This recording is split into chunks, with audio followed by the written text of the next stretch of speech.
मुखे दोस्त चवने रब नवाज़ सियाणो थी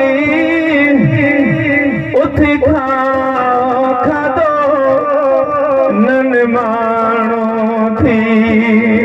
मुखे दोस्त चवने तू सियाणो थी उथी खाधो ऐं तूं पाणी पी खाधो कीअं खां ऐं मां पाणी पियां खाधो कीअं खां ऐं मां पाणी पियां।